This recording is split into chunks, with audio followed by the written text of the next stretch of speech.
This is a part two to my reaction video response to Sophia Nelson. And like I said before, a lot of black women love suffering, and they misery must have company, and so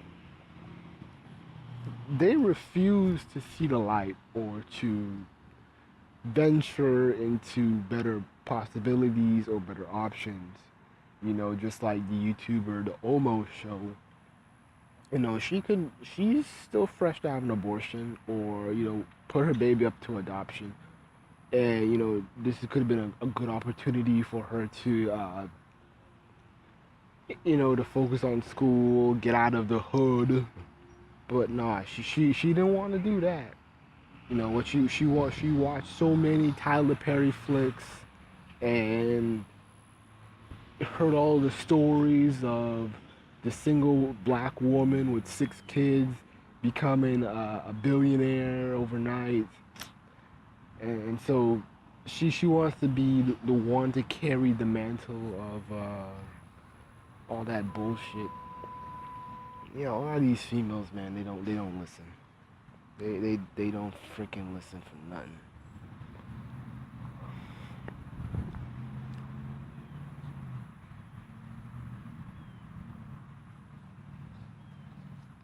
Yeah,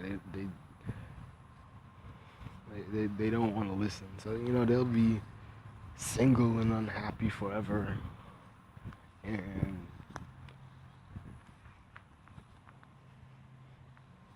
yeah, like I said, they don't listen.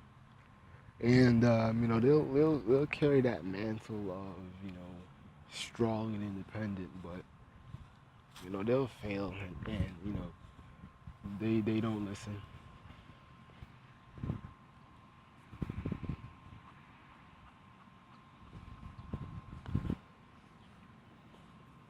They don't listen for nothing. But like I was saying, I was watching this video of Sophia Nelson, and it was about her, disgruntled views, disgruntled views on black men, and so she's talking about how, black men are effeminate and all that shit. And I'm like, okay, this topic has been out there for decades, and the conscious community, they've always been talking about it. Okay, hey, there's something in the water turning niggas gay. Whether it's true or not, oh well, it's the TV. There's a lot of gay characters on these kid shows. A lot. There's sex on daytime television. Everybody's talking about it. You have these feminist scientists trying to convince you that you should be that your kids should be having sex as soon as they want it, and you're watching you're watching TLC or some other show or MTV talking about you know kids. You seeing little white kids as young as 3 years old talking about they need a sex change, and you're hit with all that. You're hit with all the exposure of sex in your face. And a lot of us in the conscious community, I'm not really in it, but a lot of black people in the conscious community, they were hypocritical of it. They were like, hey man, we don't need to be seeing all this. And they were also hypocritical on black women raising their sons, and they're saying like, hey man, you know y'all females got to stand down and stop being so anti-male because these black boys need us.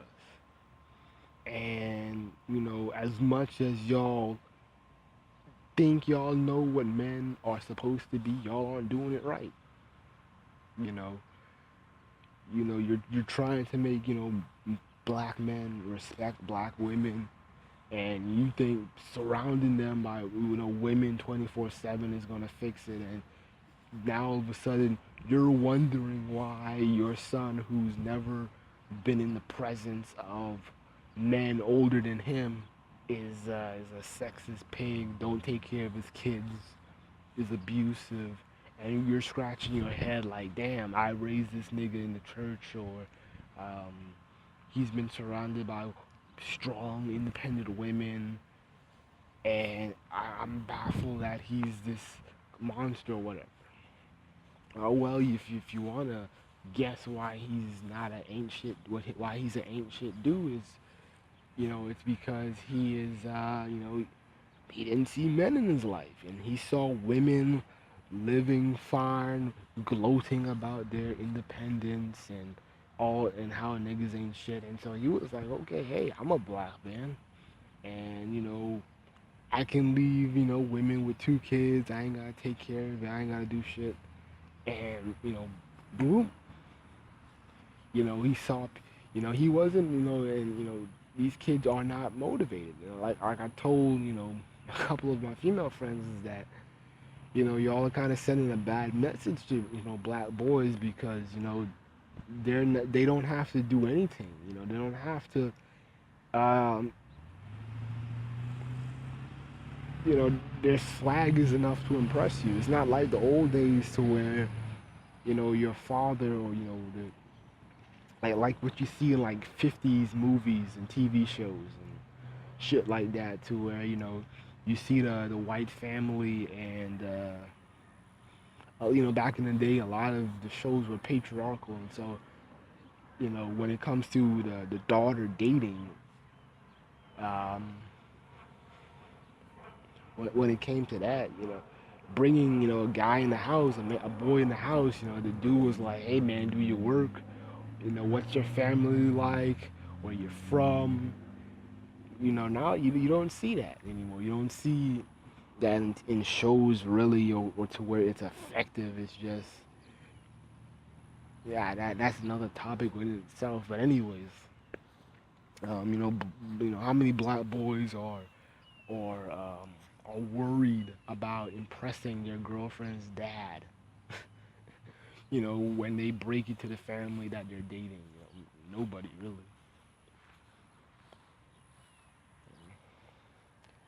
And my thing is that, okay, if you want to know why these so-called boys are effeminate, it's because they were raised by you. They're by you 24/7 and all this shit, and now you're wondering why they're not coming out perfect. And like I said before, and I keep bringing it up, it reminds me of the all-female panel on the Grapevine. And you see these new age you see a lot of black women got caught up with this new age parenting shit that white folks fed them. Talking about, your child is your best friend, and my son is my king, and all that dumb shit. See, y'all got caught up with that. And so, like I said before, I remember, I've seen it all with these young ass single moms, man. I remember, uh, the girl that used to twist my dreads. I remember the woman who first did it for me. I remember I was at her house, and then living in a decent neighborhood, little, middle class community, very nice.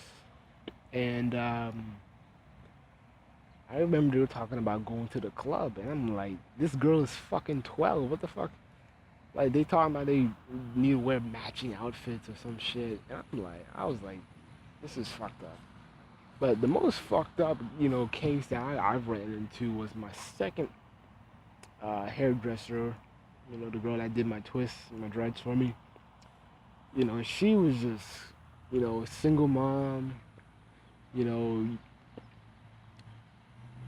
and something was telling me about them kids, man, that I think they're too used to seeing niggas run up in the house.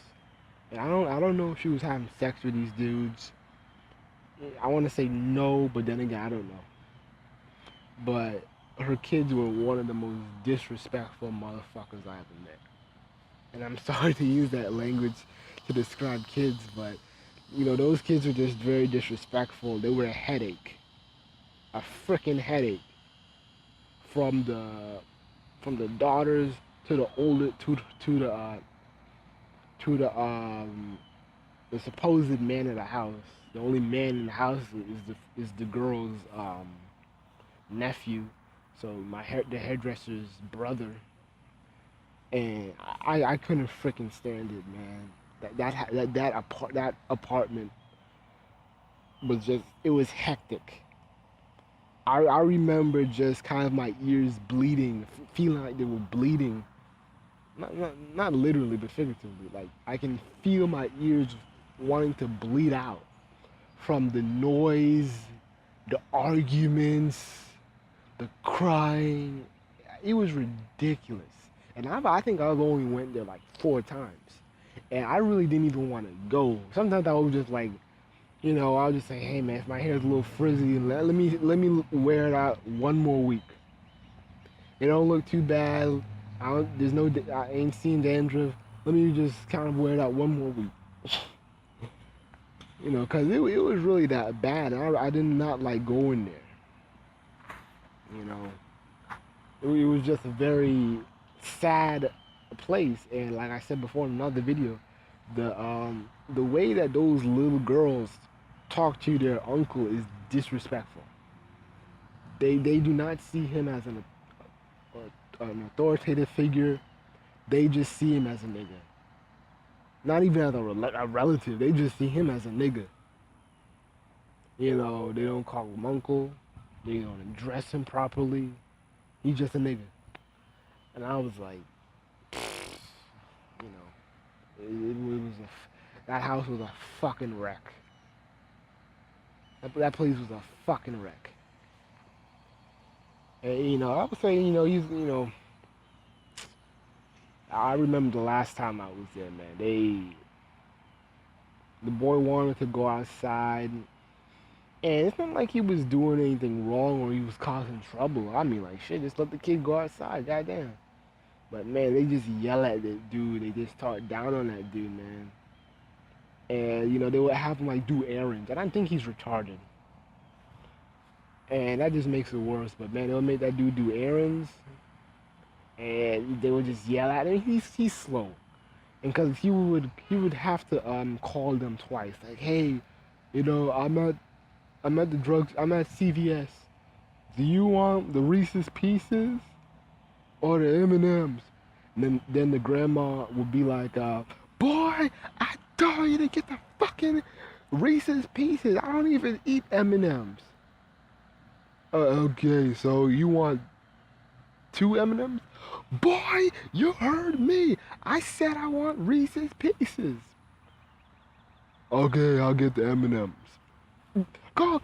He hang up on me. Call him back. Call. And it's all that yelling and cursing and shit. Like, the dude's fucking slow, man. Stop yelling at him, man. Either do it yourself, but you can't even hardly move. It was a fucking wreck, man. But don't get mad when these boys, they don't come out the way you want it, because you coddle them. And yeah, my thing with Sophia Nelson is that, yeah, you have a right to be angry at the coddleization that black women have done to their sons. But you need to be mad with them for it. I'm not saying that black men are off the hook. I ain't saying that. I'm just saying we've been telling you this for fucking years. And, y'all are now getting mad at the results. And I'm like, this is your madness. This is your madness of wanting to be still in the freaking Section 8 system. This is your madness of wanting to be a matriarchy and tearing down the patriarchy. This was your madness.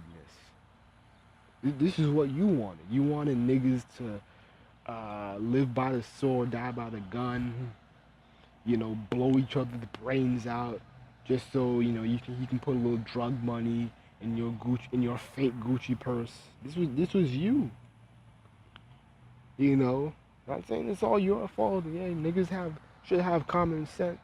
Niggas should know how to freaking act right and say, hey, enough's enough, or I'm not gonna do this shit, and entertaining your fucked up expectations of black men to where you want us to fail or be thugs and then you're gonna bitch and moan and cry to Oprah or Iyanla Van Zam about how you've been so wronged by black men.